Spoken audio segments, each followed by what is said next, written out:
Isang taxi driver naman ang nakaligtas sa pamamaril na nag-ugat umano sa away trapiko sa Maynila. Ang insidenteng nahuli cam sa balitang hatid ni Marisol Abduraman.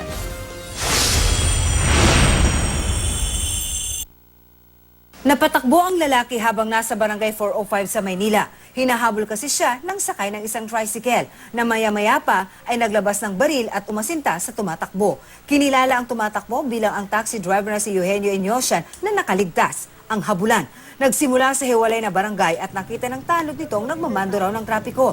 Nakaparada raw ang taxing minamaneho sa kanto ng Hoxton at Earnshaw sa Sampaloc nang paputukan ang driver ng isang lalaki. Ganon.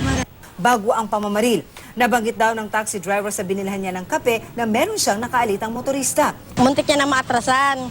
Sabi niya, bumalik daw yung may-ari ng kotse. Tinanong daw sa kanya kung ano daw kung nasan daw yung taxi niya. Sabi niya, bakit babayaran mo ba? Ilang saglit pa, dumating na raw ang tricycle sakay ang gunman. May nakaabang naman na tricycle. Pagsakay ng biktima natin sa taxi, bumaba itong pasahero ng tricycle at paulit na pinagbabaril yung taxi. Intention to kill talaga. Walang nadamay sa pamamaril pero tinamaan ang windshield ng isang bus. Nakausap na ng mga pulis at ng taxi operator si Inyosian sa telepono pero takot daw siyang magtungo sa pulisya dahil posibleng pulis ang nakaalitan.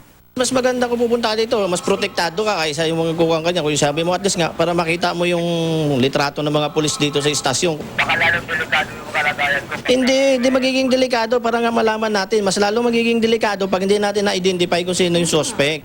Patuloy ang investigasyon. Sa ngayon, lumalabas na away trapiko ang nangyari na nauwi sa pamamaril. Kaya para makaiwas sa mga ganitong klaseng disgrasya, payo ng mga otoridad, sumunod sa batas trapiko, maging mahinahon at pagpairalin ang init ng ulo. Marisol Abduraman, GMA News.